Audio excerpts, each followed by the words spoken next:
Well, good evening, everybody. I'm Liz Kirkwood, Executive Director of FLOW. I'm just so thrilled to see all of you in person. It's really, really terrific. Founded 11 years ago by Jim Olson and fellow water warriors, including many of you here tonight, our shared mission at FLOW is to ensure the waters of the Great Lakes are healthy, public, and protected for all. FLOW is a leading voice for the public to advocate robust and equitable policies to protect water for all. We advance sound policy and empower people to share in this work because it takes all of us to defend these cherished waters for the common good, and collaboration is key. The heart of FLOW's work is elevating public trust law. We empower citizens to hold governments accountable for protecting public water resources from one generation to the next. Together, we battle the dangerous Line 5 oil pipelines threatening the Great Lakes, fight for stronger drinking and groundwater protections, and work with urgency to keep our water in public hands and not in plastic bottles for sale. Doing this work day in and day out gives me hope because water unites us. Water is in our DNA, and water defines everything in our past, present, and future. Despite bitter political polarization, our community's concern to safeguard our Great Lakes is a deeply shared value to bridge the political divide, and we instinctively know that our waters are part of our common heritage to enjoy and protect and to pass on. Our water work goes hand in hand with the climate crisis. As stewards of some 20% of the planet's fresh surface water, that number never ceases to astound me, we cannot take the Great Lakes for granted. Replenishing and healing every arc of our water cycle is critical to addressing climate change impacts of flooding, drought, severe and unprecedented storms. And your support and involvement has helped to supercharge our shared efforts to keep water public and protected through innovative, holistic, and systemic solutions. So on behalf of FLOW's staff and board, I thank you. And if you're new to FLOW, please check us out online at forloveofwater.org. Now it is time to hear from two Great Lakes thinkers and authors at this fantastic National Writers Series event. And I just want to say how incredibly fortunate we are at FLOW to have such talented staff members like Dave Dempsey, our senior policy advisor, to help shape lasting policies to protect human health and the environment. Thank you for all you do, Dave. And Jerry Dennis, I want to thank you for all of your amazing writings and stories. The Living Great Lakes was the first book I read when I came to the Great Lakes over a decade ago, and I cherish your work. Both Jerry and Dave have shared and continue to share incredible wisdom about our collective and individual roles in the future of the Great Lakes. My deep appreciation to you both. And thank you to everyone here tonight and online for joining us.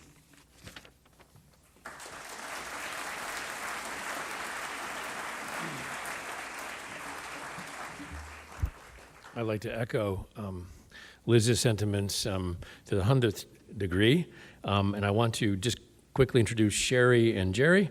Our guest host tonight is Sherry Mcwhirter, a longtime environmental journalist with more than 20 years of experience, including 16 plus years in Michigan. She lives in Traverse City, where she works as a climate and energy journalist for MLive. If you haven't checked them out, you really should. They're doing great work.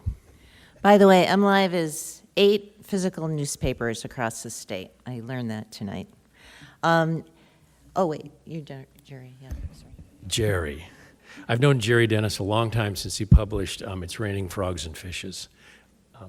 And we went out to his house and met he and Gail, and interviewed him for an article. And I'm a longtime fan, admirer of his work, his ethic, and the way he moves through the world. And thank you, Jerry, for being here tonight. He's grew up here, and he's lived most of his life as an independent writer since 1986, which is no small feat.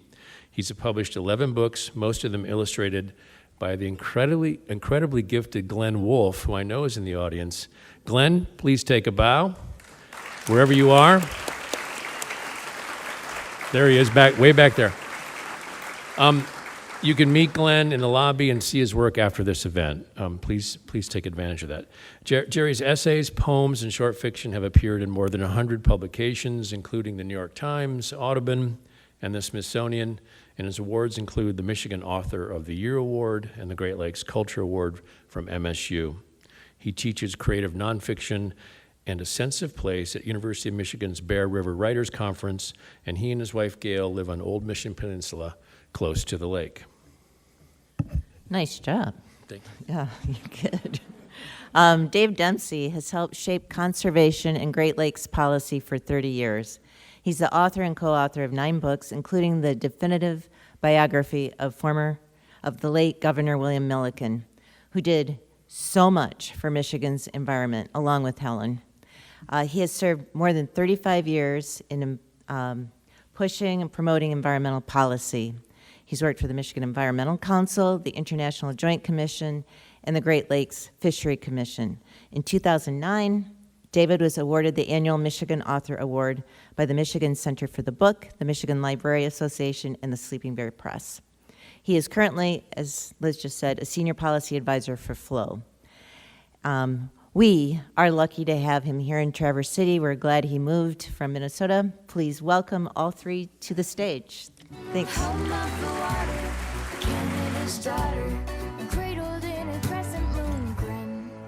Michigan and again and again and again and again.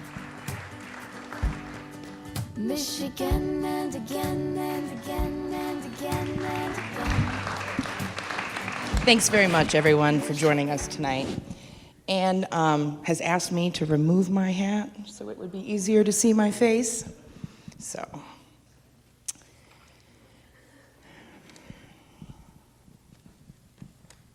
to get started, let's talk about these latest books of essays that are so lovely. Jerry's book, Up North in Michigan. To me, it read like a love letter to this part of the Great Lakes, to the region, to the water. Every single essay resonated with me. I really liked the one about August and trying to get as much out of summer as you can. A little timely. So, could you please tell everybody how you came to put this book together? Well, I guess in a way, I've been working on it since the very beginning of my writing career. The first piece that I did for publication was in 1982, shortly after I got out of college, for Travers Magazine, the fledgling Travers Magazine. My sister-in-law, Karen Roth, was the office manager, and the editorial staff was saying that they should get somebody to write an essay about fly fishing on the Boardman River. And Karen said, well, I know just the person, because she knew I had studied English in college and wanted to be a writer. What she didn't know is that I thought I was a fiction writer and a poet. And so when I got the call from Jeff Smith and asked me if I wanted to tackle this, I wasn't really sure I could. I didn't really know how. I'd never worked with nonfiction, except in, school reports and things. But I said, yes, I'll do it. And he said, we can pay you $60. And I said, oh, I'll definitely do it. That was our food budget for a week. And I jumped into it, and I had so much fun. It was so rewarding in every sense to write about this place that I love so much and that I had grown up with. And not just the sport of fly fishing, but the river itself, and to try to describe what this place is like and make a reader understand my feelings for it, I was hooked. I never looked back. Have you been writing these essays all the years along, or did you put it together as recollections? It was mostly pieces I had done over the years. Then I brought them together and revised them and upgraded and updated them and made them sort of link, a little more. Excellent. Dave's new book, Half Wild, is another charming collection of essays about people, pets, and his observations of seeing environmental policy shaped as he stood witness and helped influence that. I really liked the chapter on the fight over flowers, picking the state wildflower, perhaps because here recently there's an effort to pick a state grain. I don't know if you'd heard that. Oh, yeah, wanting to make wild rice, the Michigan state grain. So, yeah. It's a great idea. Yeah, why did you decide to put, this collection together about people and dogs and Right. environmental policy? Well, first I want to say, if I seem nervous, it's because I'm up on the same stage with Jerry Dennis, who's one of my heroes, and one of Michigan's most hard-hitting investigative or environmental reporters. So I don't know if any of you know, but Jerry used to be very active here in Traverse City at the Record Eagle and did a lot of great reporting. The question you asked may be a mystery. Yeah. Does PFAS ring a bell? Yeah. It does, All right. unfortunately. Your question is about a book most people here don't even know about, I think. It's coming out officially next week. It's called Half Wild, and the subtitle is People, Dogs, and the Environment. Somebody already asked me, where do dogs come in? And I said, where does the environment come in? I like dogs a lot more than environmental policy, for sure. They are part of the environment. Well, the essays are mostly designed to talk about the false dichotomy that we sometimes get into about the wild versus the non-wild, or the wild versus the civilized. And these essays are about efforts to kind of look at things like wilderness, for example, and say we're going to set aside a piece of the wild forever. Well, there is no piece of the wild that's left that's untouched by human beings. And so the book is designed to kind of get us to think a little differently about the boundary between the wild and the so-called civilized. Most of the essays are about everything from reintroducing Szechuan pheasants to Michigan and how that sputtered out, to stories about my work on garbage policy that earned me the nickname Dave Dumpsite.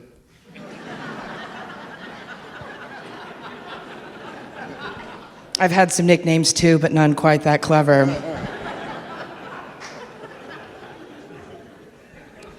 So, since they invited me to be the guest host here tonight, they've been sending me your books. You are prolific writers. And you've been both writing about the Great Lakes for 2 decades. So I'm going to ask a broad question to both of you, really. How have the concerns that you've had for the Great Lakes changed since you've started writing about them? Well, I'm not sure they have.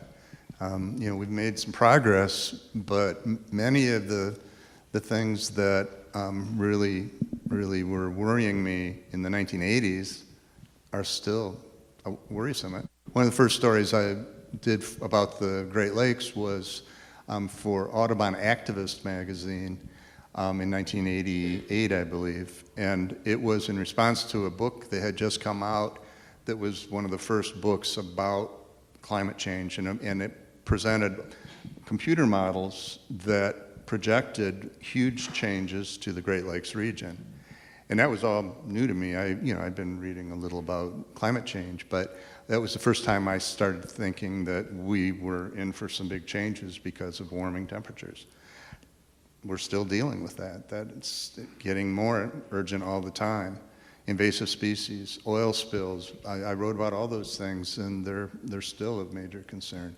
Interestingly, and just as an aside, all the time that I was working on those things, and all the time I worked on the Living Great Lakes, which I spent 4 years on, it was published in 2003, I had never heard of Line 5.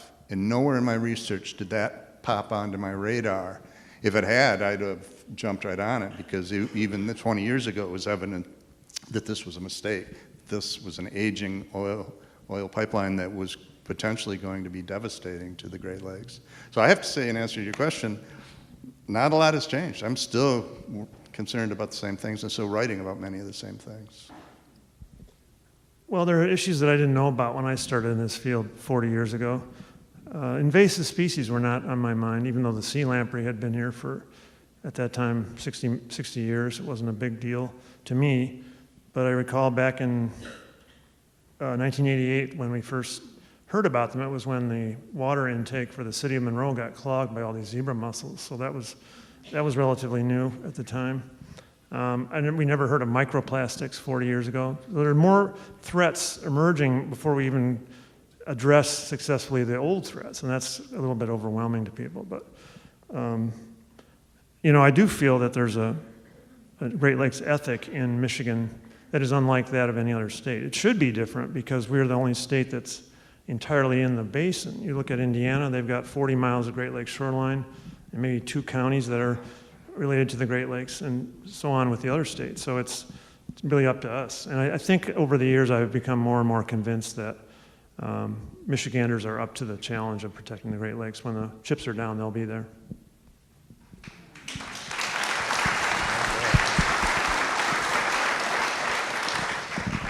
And speaking of climate change, there are a lot of thirsty western states out there. Arizona, I don't know if everyone's heard this, but they're actually studying the feasibility of building a pipeline to the Mississippi River for water. And I'm wondering how real that kind of a threat might be to the Great Lakes and our Great Lakes waters, or if the Great Lakes Compact will be there to prevent that forever. Well, a couple things I want to say. That's just the main issue of Great Lakes for Sale that I wrote. We've been, again, spending the last 40 years trying to defend against diversions. When I first got into the field, we were worried about the Ogallala Aquifer in the Sunbelt states drying up and perhaps Great Lakes water being shipped there. And the compact, that's the 8-state agreement that was signed in 2008 that commits the Great Lakes states to banning most diversions, is there. It's an effective, useful tool. But we are seeing in the last couple of years more talk, at least, about the Great Lakes as a source or an answer to the West's water needs. There's a commentator in Idaho talked about Lake Michigan being borrowed for their drought, and there have been other stories about that in the last couple of years. From an engineering point of view, it's very expensive. Water is very heavy. In fact, I was just seeing tonight that the average household uses 1.3 tons of water a day, so that's a lot of water, but also a lot of weight. And it's very difficult to ship something so heavy so far and uphill, actually, if you're going to go all the way to the west.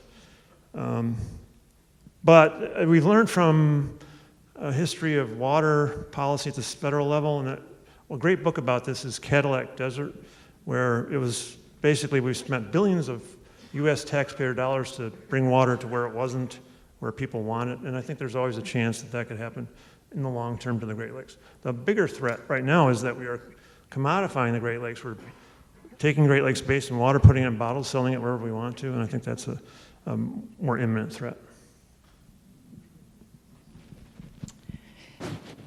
Would you like to give the crowd an update on Line 5 and the tunnel and your position on that?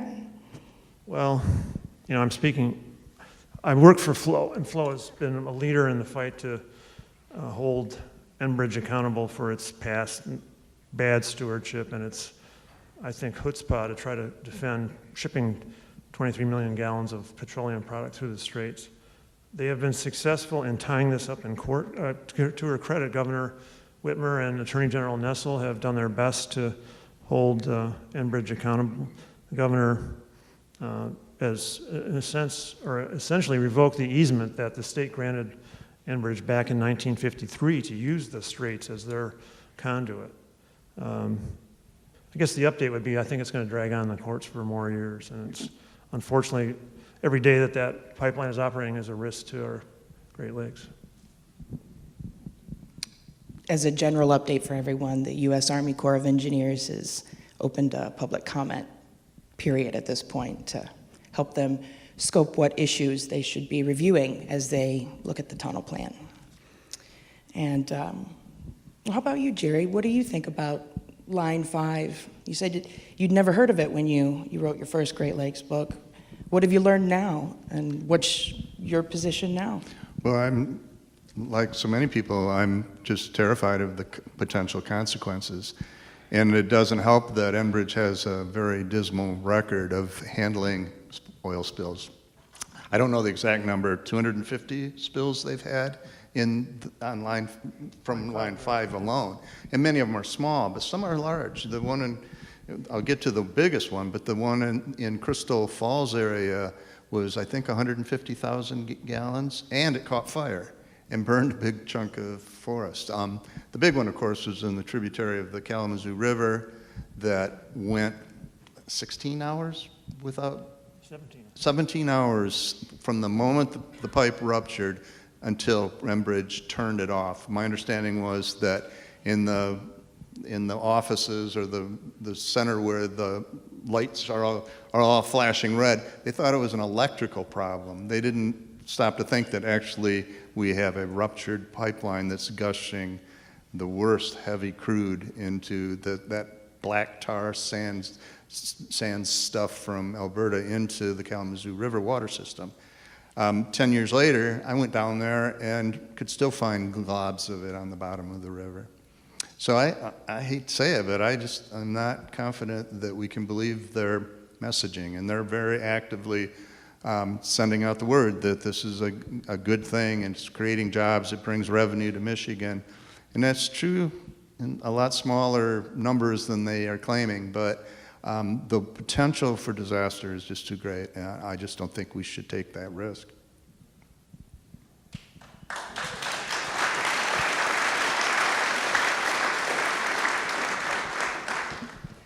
More on new threats. We have some emerging contaminants here in the Great Lakes. We've discovered that here in Traverse City. There's a whole family of chemicals out there called PFAS, and they're being discovered in more and more places. Here in Michigan, we're looking for it more often than other places in the country. Now we're learning that it even falls from the sky in the rain. And there are fish advisories, consumption advisories for certain types of fish that come out of the Great Lakes. What do we do about these types of emerging contaminants like PFAS? What kind of information should the public know? What kinds of accountability should they be calling for? Well, I don't want to get too much into policy because it puts people to sleep, but I do think we need to stop responding to chemicals and start preventing their introduction into commerce before we know their full consequences. We've had, when it comes to fire retardants, for example, PBB was something that I knew about in high school. That was a disaster in the state. It was followed by something called PBDEs, which were flame retardants, which also have problems, and they were banned. We just go on and on with these chemicals. We have no chemical policy at the federal level. So we end up spending billions of taxpayers' dollars and exposing people to health risks to clean them up when it's really not the public's responsibility. So I would just say that we need to do much more in the way of prevention than we have to do for cleanup these days.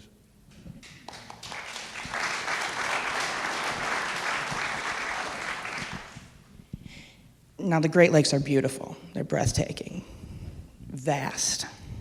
Some of the most impressive natural places in the continent. So as climate change accelerates and we work to keep Western states from piping Great Lakes water out west, there may be a lot of people who decide to move here. How should we plan for that?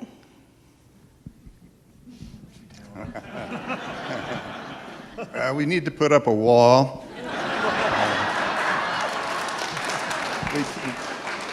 Who can blame people? Who can blame them? I have been, I guess, promoting the Great Lakes for more than 20 years without really intending to bring people here, although I've been told that it has been one consequence in small numbers. My point of view is that if people who come here come because they appreciate the natural resources and the water especially and the land as well, then they're more likely to want to defend it. And we can use all the defenders we can get. As long as it's sensible, as long as we use good common sense and how we grow, and we limit sprawl, urban sprawl, and we protect our dunes and don't really allow any more building on fragile, shifting sand dunes, which nobody should have done in the first place. And a lot of homeowners are regretting it as the water levels, when the water levels are up, they suffer for it. And educate, get our kids out there, get them on the water and on the beaches, get them involved and get them to understand what an amazing and rare thing this is and how fragile it is. I think those are all good starting points, at least. Any ideas to add to that? I don't have ideas. I have worries, though. I mean, how can we accommodate another 1 million or 2 million people in the next 50 years in this state? I'd like to think we're going to plan ahead and accommodate them in a way that's environmentally sensible, but I don't see that awareness right now at the policy level. So it's a big unanswered question. All right. Speaking of people living here in the Great Lakes, I am very aware of the fact that we are 3 white people sitting up on this stage talking about a place that's been, home to indigenous people for thousands of years. How good of a job are we doing at listening to indigenous voices, and how do we do better? That's a really important question, and not just indigenous people, but also African Americans and Hispanic people who live here as well. I will never forget meeting a teacher in inner city Milwaukee who told me that her students, who were 100% black, many of them lived within half a mile of Lake Michigan, and not one of them had ever seen Lake Michigan. They could not get across the highway along the waterfront. On the other side of the highway were the expensive houses, and they just could not get into that neighborhood. I spent some time in Gary, Indiana, and same situation there. But there are people very actively introducing the Great Lakes and nature in general to their children and their students, and are trying to make a difference. But they're up against a challenge that we don't have to deal with yet, and that is that the water is terribly polluted, and it's ugly down there, and nobody really wants to be there. And that's another issue. That's something that I worry about, is how do we ensure that the remaining parts of the Great Lakes that are still pretty clean and are beautiful stay that way, because once we lose that, then we lose public support. Maumee Bay is the worst example that I've encountered, where this place that was it was a recreation center of the Midwest throughout the first half of the 20th century. Now algae blooms to the horizon, and toxic algae. The Lake Erie waterkeeper told me that she did, and Dave and I were talking about this earlier, she did hundreds of presentations a year to every kind of group of people, and all through the Maumee Basin area, and Toledo is the biggest community there. And she always ended her presentation by asking, how many of you here have swum in Maumee Bay, have walked the beach, have fished in it, or have boated on it? And she said no matter where she goes, no matter what the demographic, young people, old people, rich people, poor people, white people, black people, 5% raise their hands. 5%. I'm sure if we ask that question of you, there might be 5% who don't raise their hands. And that's because they've lost hope down there. They do not believe that it can be reversed, although science has shown that it can be if we're determined enough. Your question is really important, as Jerry said. How well are we doing in engaging with Aboriginal peoples, indigenous peoples? Not well enough by any means. It's instructive to me that the tribes have been out front in the fight against both Nestle's water taking and also Line 5. They're exercising their treaty rights, which are tremendously important in trying to protect our so-called our environment. It's their environment and their traditional way of life.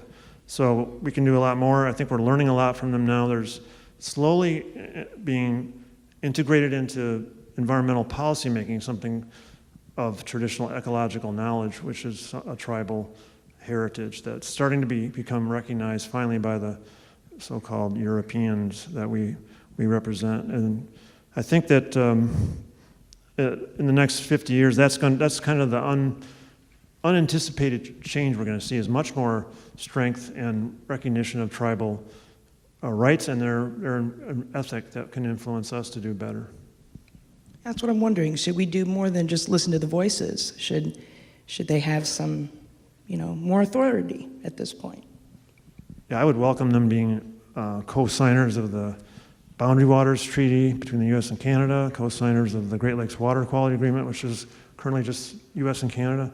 These are sovereign nations that have traditions and laws that we should recognize, and stewardship responsibilities and ethics.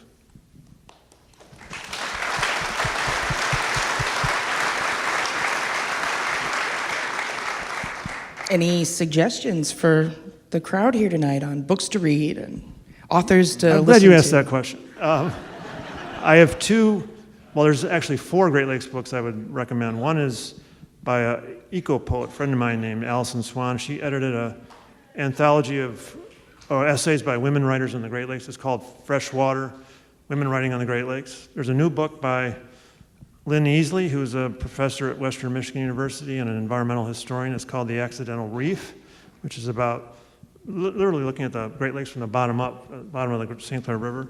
There's also Dan Egan's book, which I've forgotten the title. I think it's The Death and Life of the Great Lakes, which is a really excellent summary of the past and the future of the Great Lakes.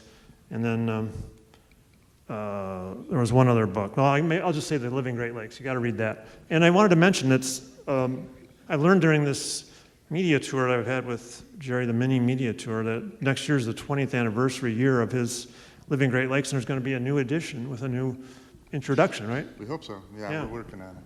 So We're working on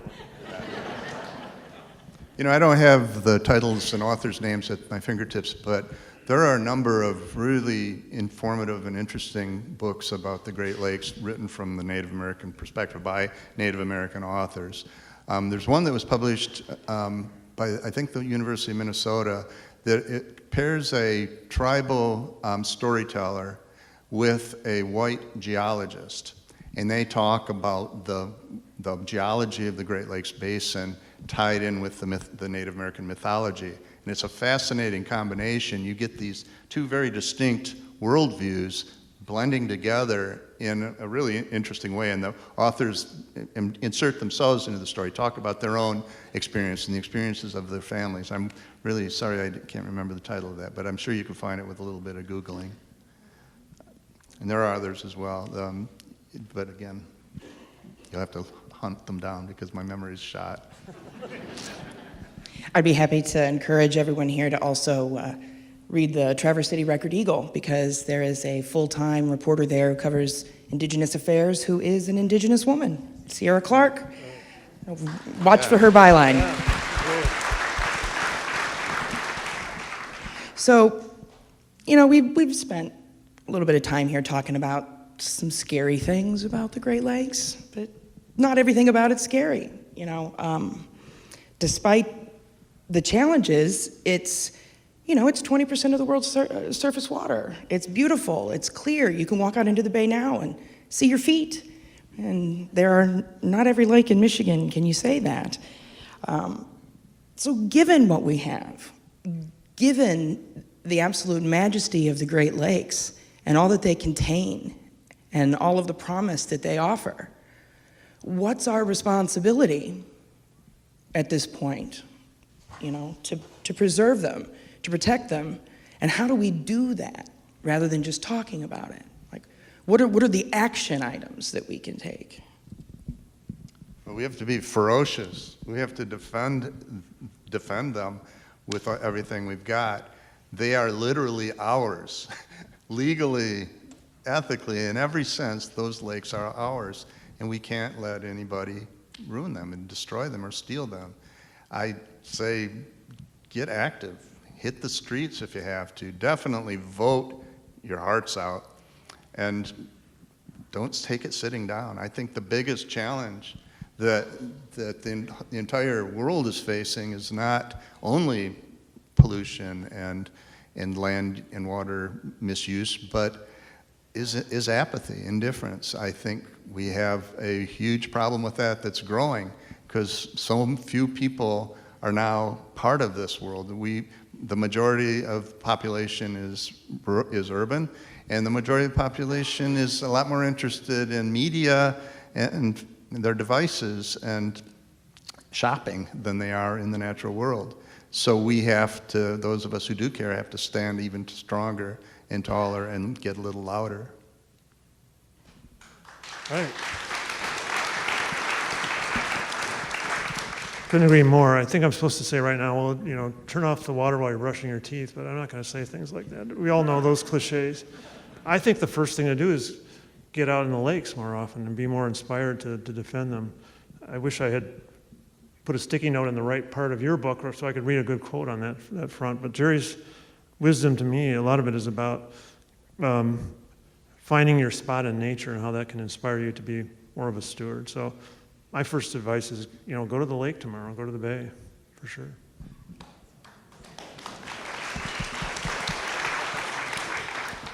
Any favorite spots that you want to recommend to the crowd? Clinch Park. Yeah, Clinch Park's, that's a great one. Many. I'm astonished at how many amazing, beautiful places there are still in the Great Lakes. Many of them seem really like they haven't changed in 400 years.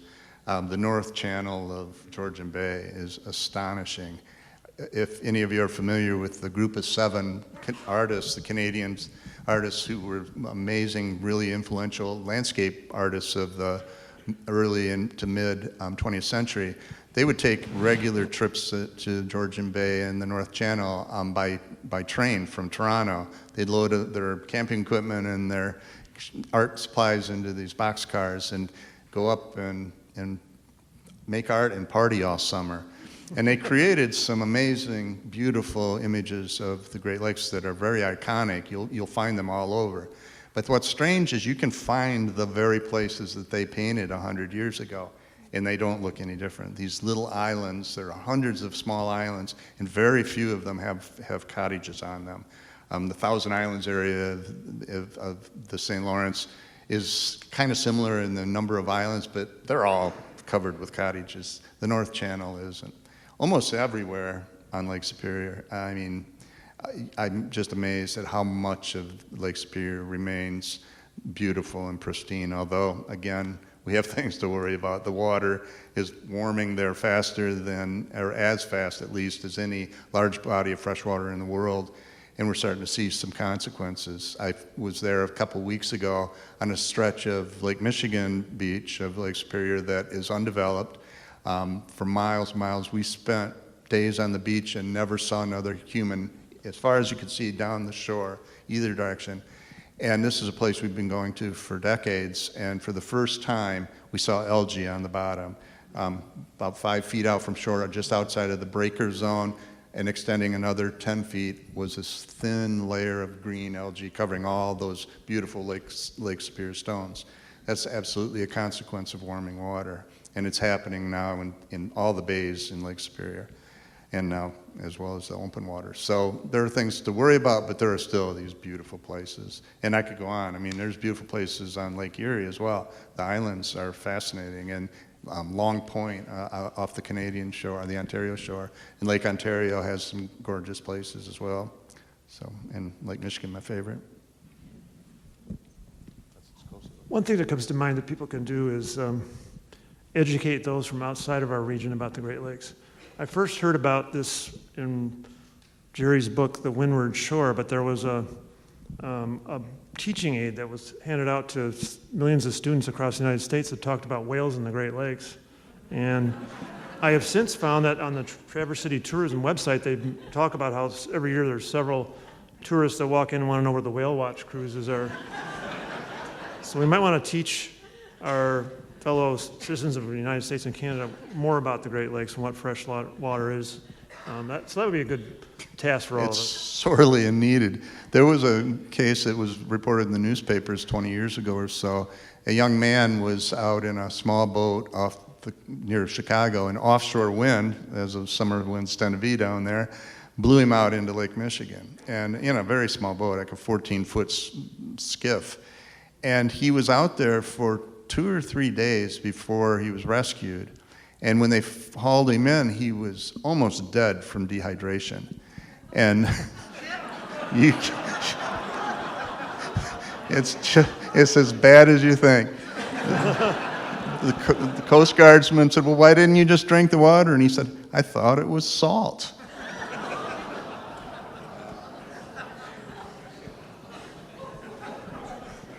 That's painful.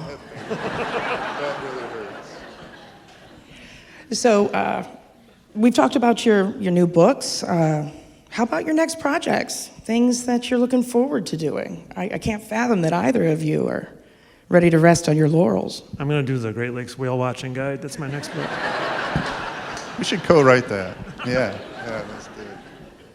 Well, for many years, I've been collecting the writings of people from the very beginnings of European exploration in the Great Lakes that strike me as really interesting and important and vivid. I'm always looking for vivid writing that paints a picture of the place. And I'd like to do an anthology of those writings, like 400 years of writing up to the present time from every point of view, people of every kind and what they have felt and seen and remembered about the lakes. If it's as interesting as I think it'll make a really interesting portrait of the lakes.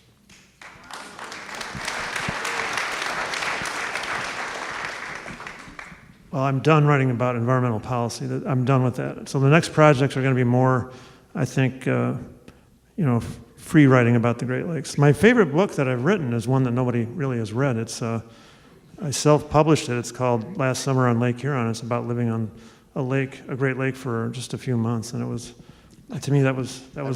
Thank you. So more of that kind of book, more of the personal reflections. All right, and how about this is potentially the most controversial question of the night. What's your favorite Great Lake and why? It's like asking what's our favorite child. Let's see, Nick and Aaron, they're both up there. And I think it's my grandchild, actually. Boy, we're asked that all the time, you know. We are asked that a lot. And I honestly can't answer it right off the bat because my feelings change for them. For me, it's between Michigan and Superior. I've spent a lot of time in both, and I think probably it's going to be Superior because it's so moody. You know, I really like that, and rugged, and it's still the last really wild country in the middle of the continent, and we need that. Lake Champlain.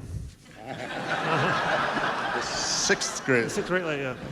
Well, I root for Lake Huron because of that experience I had living there. It's sort of that lake doesn't get no respect, really. Lake Michigan has always been, to me, the friendly lake because I've gone there many times over the years. Lake Superior is kind of the majestic, sometimes forbidding crown jewel, and Erie is what Erie is, and Ontario is what Ontario is. But Huron is one that we don't really think about. Huron is one of the least, after Superior, it's the least populated shoreline, and it's pretty wild as well. And it's the sunrises over Lake Huron are fantastic, almost as good as the sunsets over Lake Michigan. But overall, Lake Huron's my favorite. If I can insert what you said about Lake Ontario, brings to mind that this water basin is so enormous. It's such a huge distance from Duluth to the St. Lawrence River in Kingston, Ontario. We forget how big it is, but when you're over on Lake Ontario and the community's there and talking to people, and you ask them what they think about Lake Superior and Lake Michigan, many of them have no idea. They're as ignorant of it as people in California are of us, or in New York, many of them. And the same with us. Many of us don't really understand Lake Ontario because we haven't been there, and it's a long haul over there.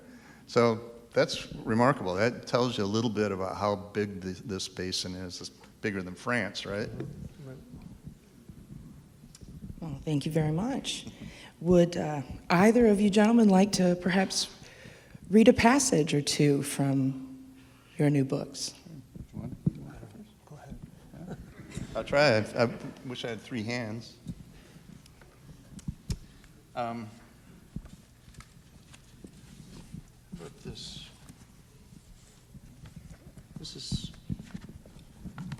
is called Night Watch on the Malabar, and the Malabar was the tall ship that I helped crew from Traverse City to Bar Harbor, Maine, and became the storytelling device in the living Great Lakes.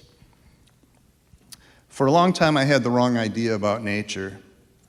Let me start over. For a long time, I had the wrong idea about adventure.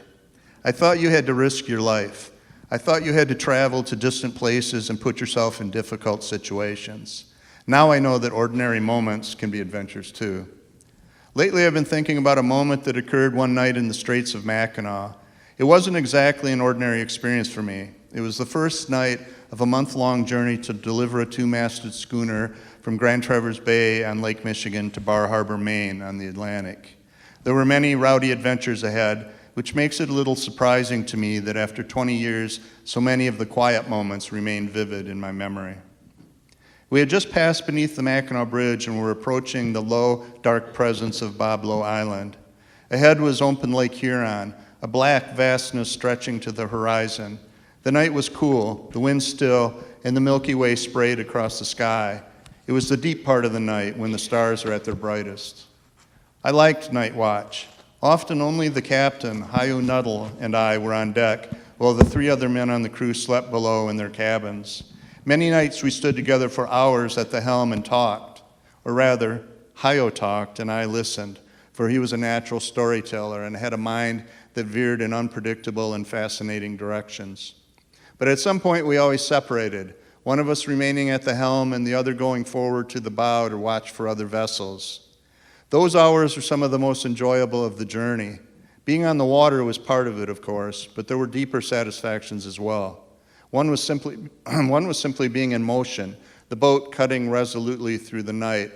Probably it had a lot to do also with seeing new places or old places from a new perspective. And it was exhilarating to be in the Straits of Mackinac, that crossroads of North American history and geography. For years, I've been studying our mistreatment of the Great Lakes and of the native people whose lives and cultures have been entwined with them for millennia and had grown disheartened. But here was a place that seemed, under the moonlight at least, to have changed little over the centuries. Hours had gone by without much happening, but suddenly there came a moment of radiance. Nothing had changed, yet everything had changed. It was I who had changed, I think. Suddenly I was seeing the world as it is, not through my usual lens. I saw, as if for the first time, that the lake in every direction around me was mirror smooth and bright with stars. And when I turned to look toward the stern, I was startled to see a trail of moonlight stretching behind us all the way to the Mackinac Bridge. The bridge arched in a spray of lights across the straits, and above it was a gibbous moon casting its arrow of light onto the water. A moment can swell to fill a bigger space. I wanted to stop the boat and let the moment fill me too. I wanted time itself to stop. I needed the entire night, my entire life, to think about what I was seeing. Already I knew it would remain for me as long as I lived.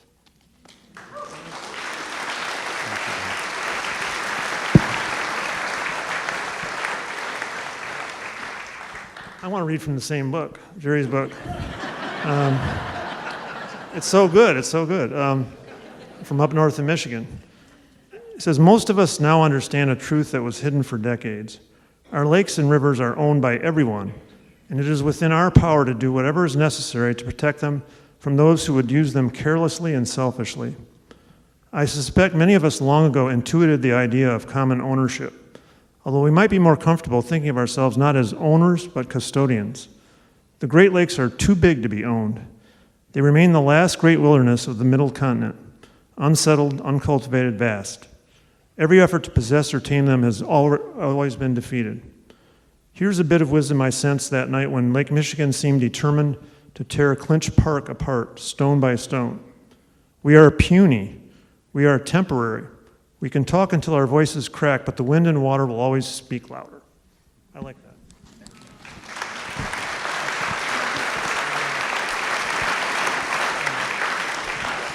And that's just how easily consumable the book is. It's just a delight. You can pick it up and really open it anywhere. Now, it's time to welcome U.S. Senator Debbie Stabenow to the stage.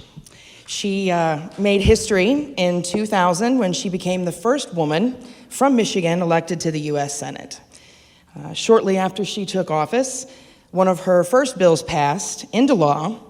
It was a ban on oil and gas drilling in the Great Lakes. She wrote the Great Lakes Restoration Initiative, which helps Michigan communities improve the quality of their water and restore wildlife habitats. She has also secured federal funding to clean up our waterways, fight invasive species, and to modernize the Soo Locks. Today, she is co-chair of the U.S. Senate's bipartisan Great Lakes Task Force and one of the Senate's biggest champions for protecting the Great Lakes and our waterways.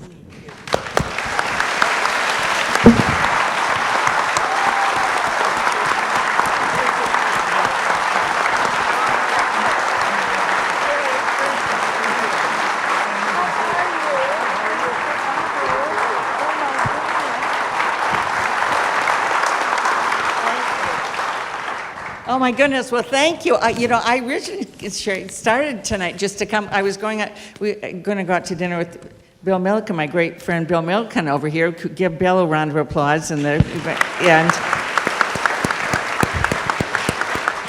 Bill said to me, "There's this great program going on, and your very favorite topic, the Great Lakes." So I started to come just to listen. But I'm glad to be able to participate. So. Anything that you've heard this evening you'd like to weigh in on? Oh my gosh, everything. Let me first start from to assure you, they are not taking our water, and I'm just letting you know that right now.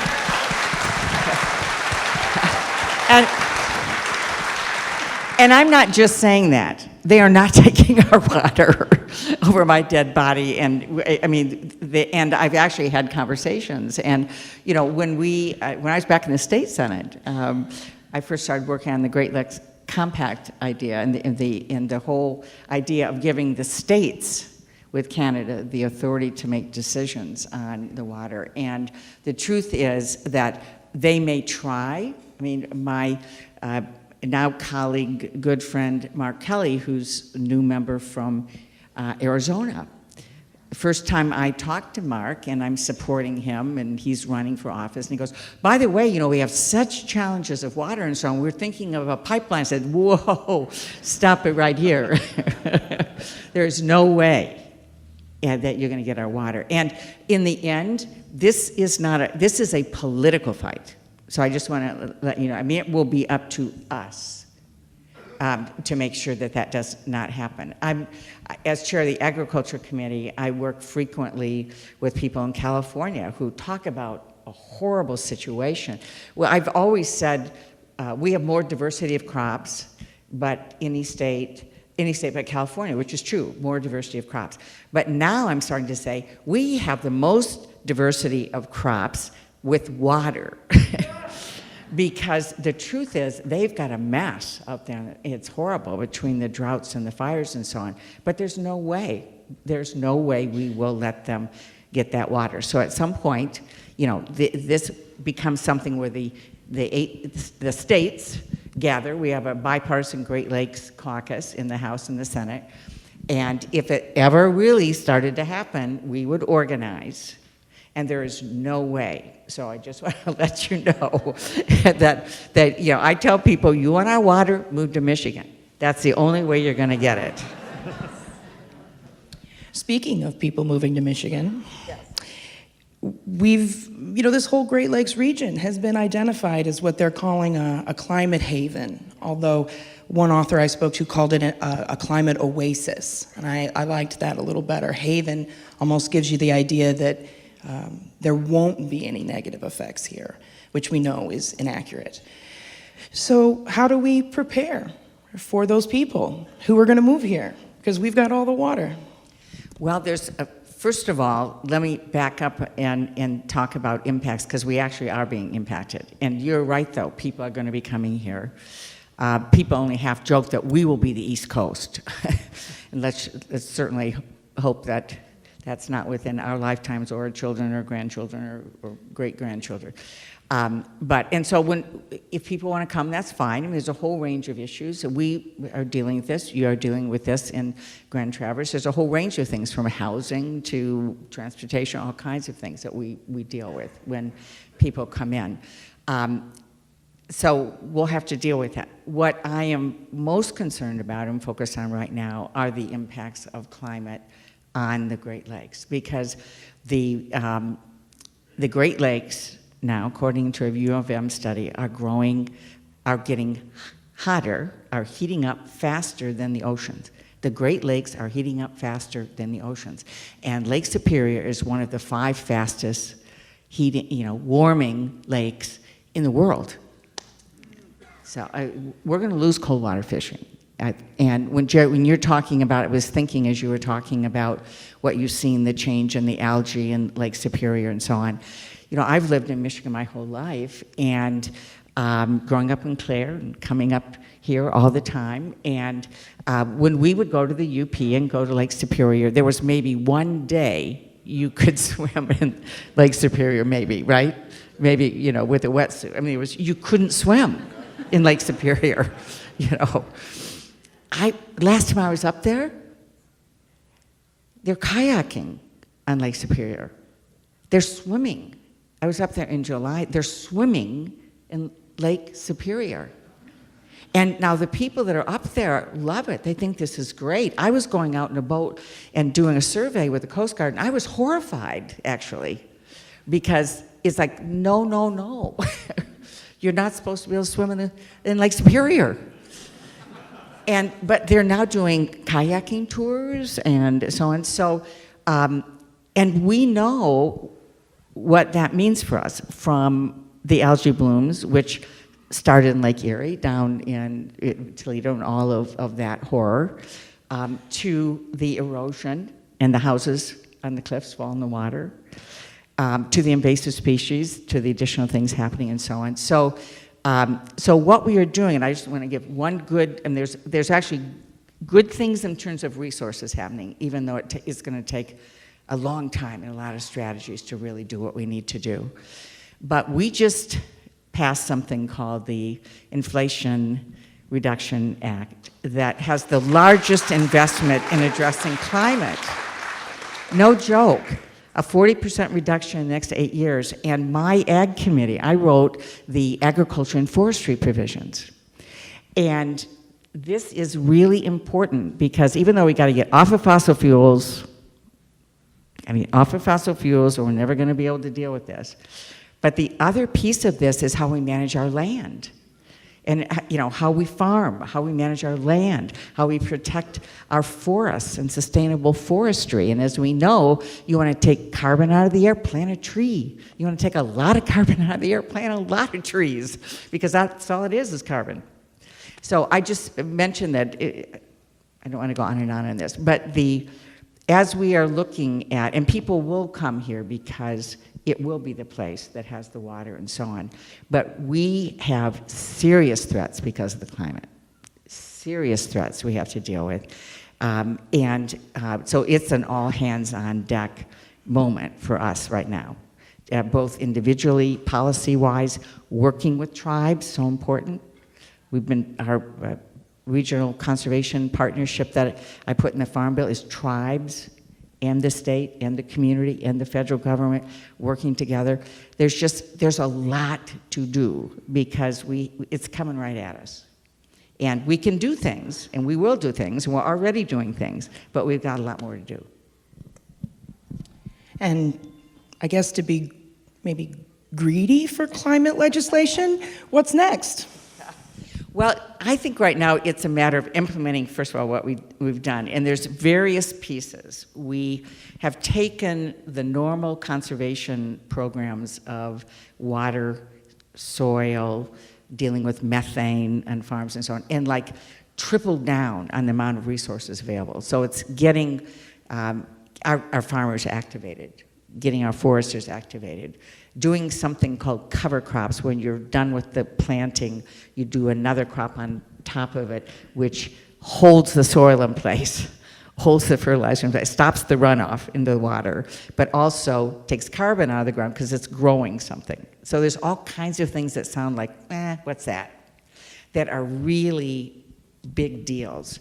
And so we've also got the Great Lakes Restoration Initiative, which I authored back in 2010, which is the largest fund now for individual projects, different projects. We have a lot of them up here. We have 6,500 projects we've done since then in the Great Lakes.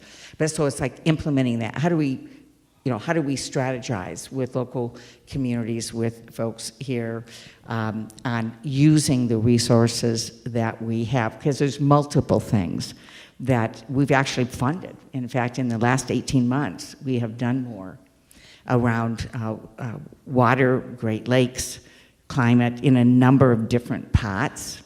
So right now it's operationalizing it. That's what I'm focused on. It's not getting the resources. We finally have the resources.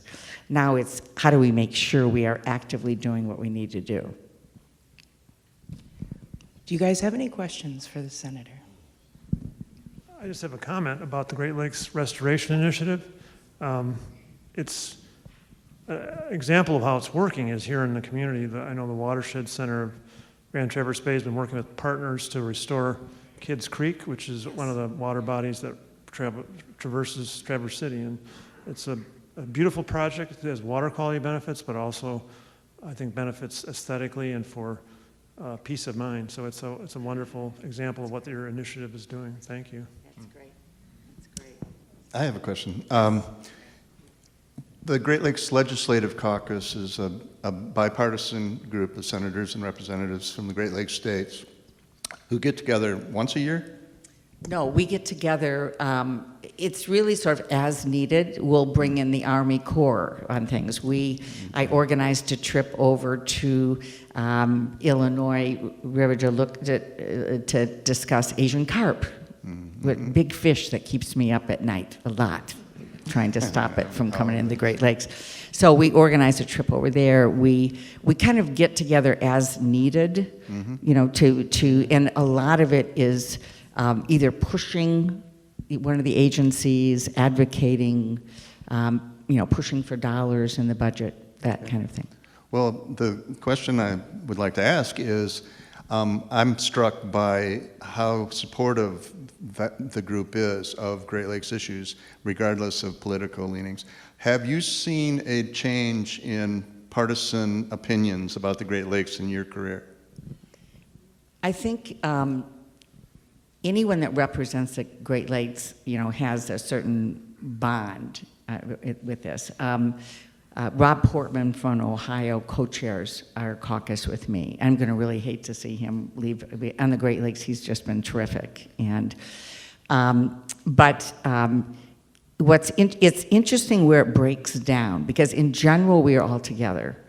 When it comes to really advocating for resources, it has become harder to get our Republican colleagues to actually sign letters on that. That's become just sort of spending money on this. But, we've held it together, but that's sort of the one area where when we talk about advocating for the next year's Great Lake Restoration Initiative, we don't get everybody always to sign with a specific number, although they will in general be supportive. I think the challenge for us, and you were talking about it earlier, is just educating others in the country, right? We're 20% of the world's freshwater. We're 95% of the country's freshwater. I'll never forget when I was first elected, and we put together an event actually over on Lake Michigan with some colleagues, Senate colleagues, and the leader at the time, Senator Daschle, was a runner, and he went out to run along Lake Michigan and came back and he said to me, "Debbie, you can't see the other side." And that's why we call it the Great Lakes. You can't see the other side. And so I thought, wow, And so, but it's, people think it's like Great Lakes, but they're like big lakes. You can see the other side, so, so it is, there's a constant education that has to go on. And, by the way, I just have to say, the Great Lakes Restoration Initiative, which has been a fund to allow us to do a lot of things since 2010, individual projects. When President Trump came in, his first budget zeroed it out because he said it was a local issue. So I went over to Lake Huron and did a video pointing at Canada and did this whole thing and sent it to him. This is, we talked about all of this. But that was a moment at which all the members, both parties came together and rallied and said, no, this is ridiculous. But they tried the first year to zero it out, didn't make it. The second year to zero it out. Third year, 90%. They tried to cut 90%. But we were able to hold them off every year because we had everybody, saying, no, this is ridiculous,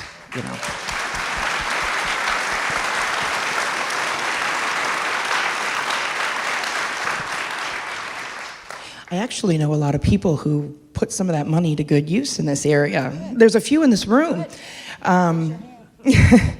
What's the likelihood of seeing the Great Lakes Restoration Initiative increase funding even more? It's going to increase. In fact, Senator Portman and I put in a 5-year increase. So it's every year now. It's going to, I think we're at $350 million, going to $375, but it is going to go up to $475 million over the next 3 years. So.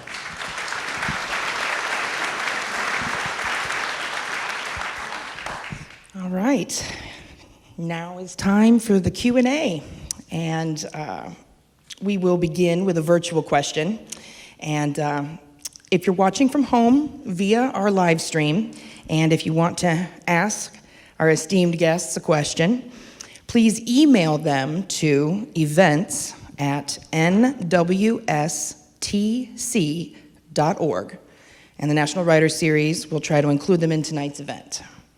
We're going to start our Q&A session tonight with a special question from a member of our virtual audience. Carl Clockers will read it to us. Hi, everybody. This question comes from Lana Pollock. She's the former U.S. co-chair of the International Joint Commission, the binational treaty organization that advises and supports the governments of the United States and Canada in protecting and managing their shared waters across the entire continental boundary. Her question: climate change will create more demands for fresh water and will very likely make the Great Lakes region, especially Michigan, a likely climate refuge for people who will find it difficult, if not impossible, to continue living in water-scarce areas. What policies and investments should be made now in preparation for Michigan and our neighbors, including Ontario, becoming major areas of climate refuge? That sounds like a policy question, Dave. Senator Stabenow does policy. Yeah.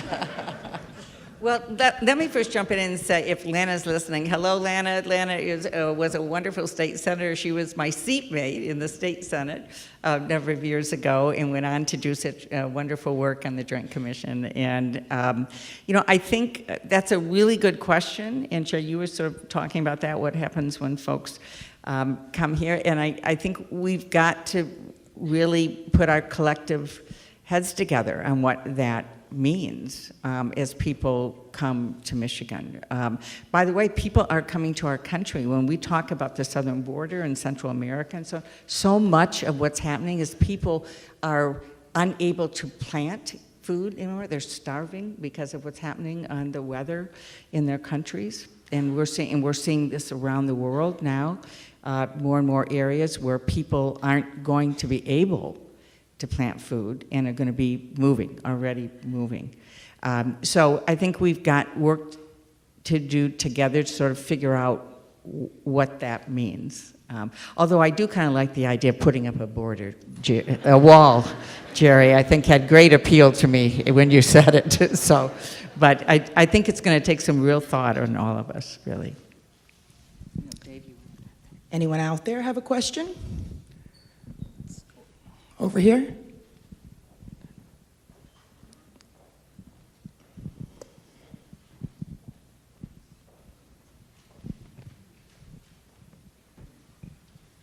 I apologize in ahead for bringing up a different water resource, but it's all connected. Michigan is among the states with the largest number of natural inland lakes, and Michigan's inland lakes rank among the top 3 or 4 states in the nation in terms of water quality. Yet Michigan's inland lake management approach continues to be focused on restoration rather than on protection and preservation. What are your thoughts about the need to protect Michigan's high-quality inland lakes relative to the overshadowing emphasis on the Great Lakes? And secondly, what are your suggestions to effect change toward a protective lakes management approach for Michigan's inland lakes? Thank you.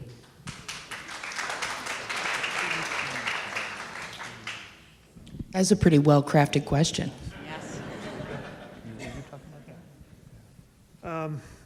It's a great question. You know, I lived in Minnesota for a while, which calls itself the land of 10,000 lakes, and Michigan is also a land of 10,000 lakes. I think it's 11,000 some. So it's a huge resource that needs to be protected. And I don't see protection of inland lakes as being shortchanged in light of the Great Lakes, but I do think we have the same hard choices to make with inland lakes that we do with the Great Lakes. You mentioned protecting high-quality waters. Well, we don't do that with the Great Lakes either. We have an areas of concern program in the Great Lakes. That's to clean up the mess. We don't have an area of prevention program to keep the high-quality waters safe, and we should do something like that with inland lakes. You know, there's so many threats that we need to deal with for inland lakes. One of those is the fact that Michigan is the only state without a sanitary code, so you have septic systems that are basically failing and discharging waste into the inland lakes. An estimated 27% of our septic systems in the state are failing, so and a lot of lakes are seeing degraded water quality, some of them in our area. We need to have a statewide consistent code that will require septic systems to be inspected and pumped out. It's probably the only place in America where you get applause for better toilets, huh? We care about our water here. Right. I would welcome more ideas about what we could do for inland lakes. I think you're right; they deserve more attention than they get, but and they're tremendous tourism assets too. I'm sorry, I didn't want to interrupt. I'm done. Oh, okay. I did want to jump in and just say, because this is really important. And by the way, in Michigan, you're never more than 6 miles from a body of water. So, you know, rivers, inland lakes, Great Lakes, and so on. One of the things about the Great Lakes Restoration Initiative is that it's not just specifically for the Great Lakes. When you were talking about the areas of concern, the inland lakes, we have a number of inland lakes that have been, because of the water quality, you can't swim, you can't boat, there's been a lot of pollution and so on. We have areas of concern that we have been cleaning up. And I should mention that in the infrastructure bill, another area where we actually added $1 billion for Great Lakes infrastructure. Rob Portman and I were able to get that in there, and we have 11 lakes that are considered, or rivers considered areas of concern now, and that's going to be able to clean up 9 of the 11. So we're going to be able to make a major. We couldn't quite get the full 11, but we got 9 of the 11 in terms of funding. But things like opening up rivers around Michigan, like taking out the dams, Boardman Dam, taking out other dams. So there's, from a fishery standpoint, there's the capacity for flowing through on fisheries and so on. But I guess I would say that what Dave was saying on the sewer systems and I think we have a lot of issues that relate to standards and what's happening and what's flowing into the water in our inland lakes. And a piece of that does go back to agriculture again, which is very important, the runoff issues. And there's a lot of work that's being done, but and our farmers are doing a lot of good work, but there's additional funding now that's going to be able to help them to do bumper steps and managing things and, you know, all these things that deal with what's happening in terms of nitrates and so on, methane, all of this. That relates to the water quality as well. So agriculture is a really important piece of solving this, I think. Next question. Got a gentleman over here.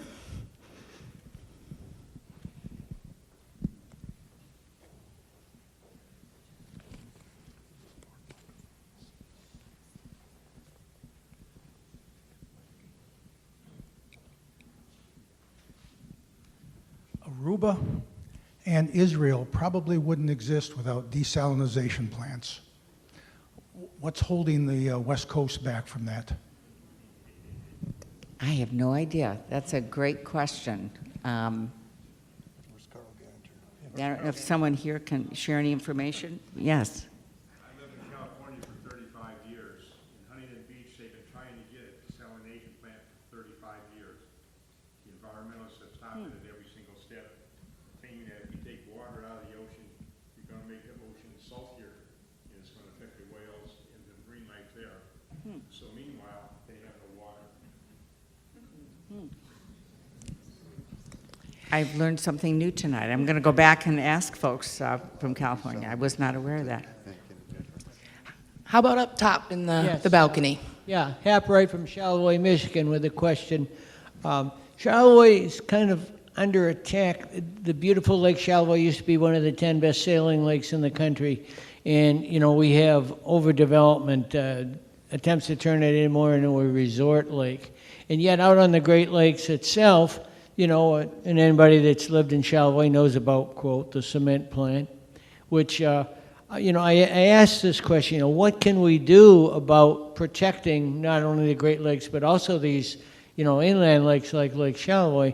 And this was a Democratic candidate who answered. He said, well, that's a local issue. What's your reaction to that?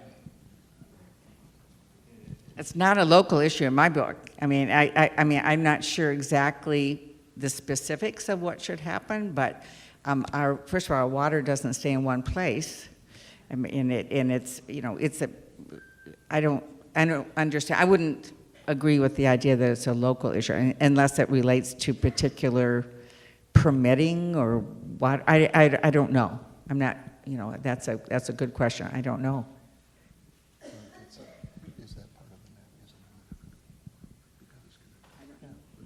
Okay, next question. There's a fellow right here.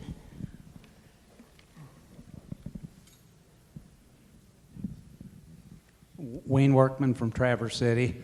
And my question for the panel is, are you aware of the proposal to build a rocket launching site just west of Marquette that will launch rockets over Lake Superior into low Earth orbit? And the potential disastrous outcome if that ever gets constructed.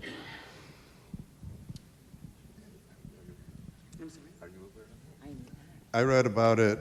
I thought it was an April Fool's joke. I know the spot, that house, it's this incredible mansion on the shore of Lake Superior.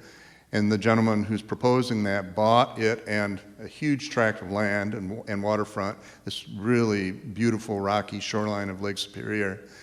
My understanding is that he's not getting much support from his neighbors for obvious reasons. There might be somebody in the audience who knows a lot about this.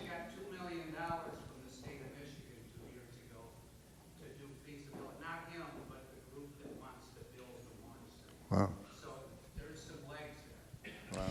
Wasn't the idea that the old Wurtsmith Air Force Base was also being considered?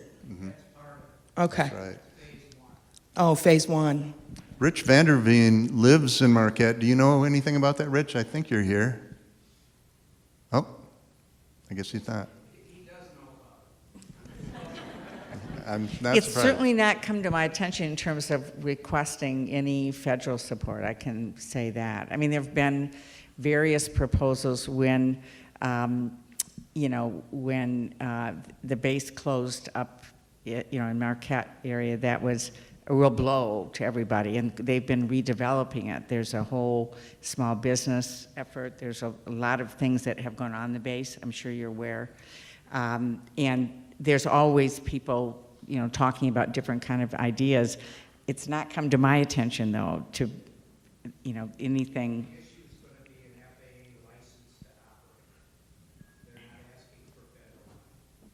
I see.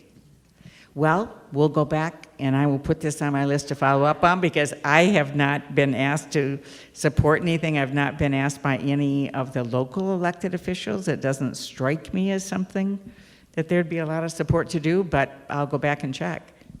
Okay, we've got time for 2 more questions. We're going to do one online real quick. This question is from Bridget. She's asking, people in northern Michigan are concerned about the possible expansion of Camp Grayling. What are your guys' thoughts on that? I guess I'm not sure, I'd love to have please follow up with us about what your concerns are. Camp Grayling is a really important training. It is right now the largest training facility for the National Guard east of the Mississippi. Actually, I was just up there with folks. They have a big PFAS problem, by the way. They do. In the lake, yes, which is a whole nother thing. We can go around our bases and so on, and all the challenges on the horrors of PFAS. But I was not aware of expanding. It's a large footprint already, and they do a tremendous amount of training there, and also in Alpena, that is a combat readiness center that does really important training for our first responders as well as the Guard and so on, and they work with Selfridge, which is our only active Air Force base left in Michigan, really important in northern Macomb County. But I was not aware of, they're talking about expanding the landmass there. And so I'd be happy to have you follow up. They would have to come to us because federal government would be funding that. So, but happy. They want to use state land to expand Camp Grayling? Okay. Well, they haven't asked us about, that would be federal government purchasing that, because the federal government is, helps fund all of that. So I'm not sure what the concerns would be from the residents either, exactly where it is, but happy to hear more about it. Okay, I think we've probably got time for maybe 2 more. Up top on the balcony? Hi, I'm Patrick Cotan. Oh, sorry. I'm Patrick Cotan from Traverse City, and I was just curious about something that's an integral resource to the Great Lakes, the forests of Michigan and the other Great Lakes states, including Ontario, Canada. Michigan itself has 4 million acres of public land, much of it is forested. I was just curious if one of you guys wanted to touch on your thoughts maybe about sustainable forest management in the Great Lakes region and the importance of it.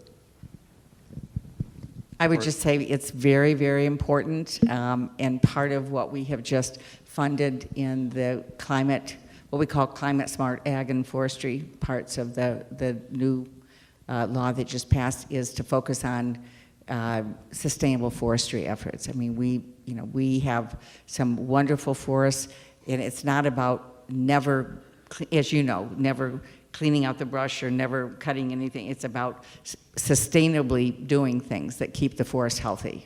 And so we have a lot of private forests in Michigan, as well as public, national forest, state forests, private foresters, and it's a matter of really working with them on how best to protect the forests and do it in a sustainable way. And it's, as you know, very much tied to what's happening on the climate crisis. And so we need to be more forests. We need another thing that Senator Portman and I did in the infrastructure bill was add a provision to actually plant 1 billion more trees on our national forests in terms of dealing with what's happened on the forest fires, but also to address climate. But sustainable forestry is very much on our minds right now.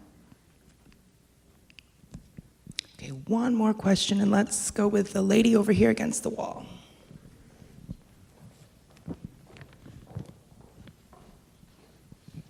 Hi, everyone. My name is Ari Makdad. I'm from Traverse City. I have a question for the whole panel. What do you see as the role of art in the conservation and maintenance of the Great Lakes and our waters? Well, legislation and science are crucial for getting information out and making laws that are good for us.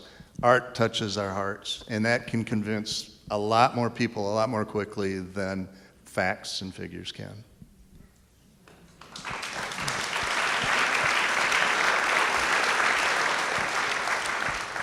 Totally agree with that. And one of the initiatives at Flow, we have a program called Art Meets Water, where we sponsor art-related events to inspire people to get involved in the protection of our environment.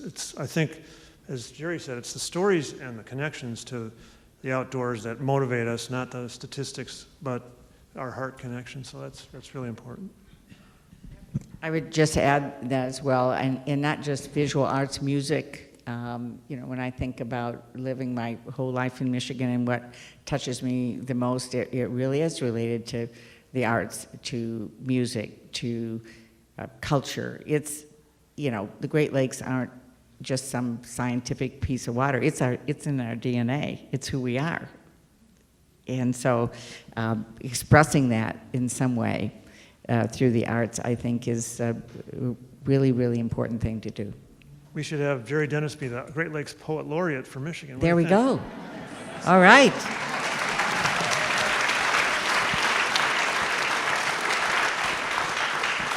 Well, thanks so much for the wonderful questions. We're going to have Ann come back out. Well, I like that idea, Dave. Great Lakes Poet Laureate, Jerry Dennis.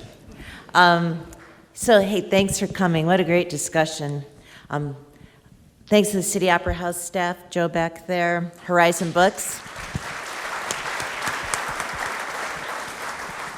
And the best way to thank Jerry and David tonight is to buy their book. And Ari, thanks for that question. Yes, moving hearts, and you guys both do it in spades. So much gratitude for our small but mighty staff, Colleen, Carl, and Cindy. Thanks, Jared. And gosh, I'm forgetting one of them. And our loyal volunteers, board members. If you're in here, please take a bow.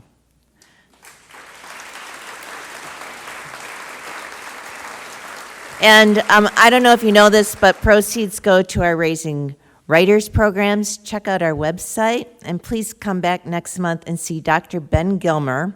He wrote a real-life medical murder mystery, and Frederick Bachman, author of A Man Called Ove. Jerry, Dave, Sherry, Senator, please take a bow.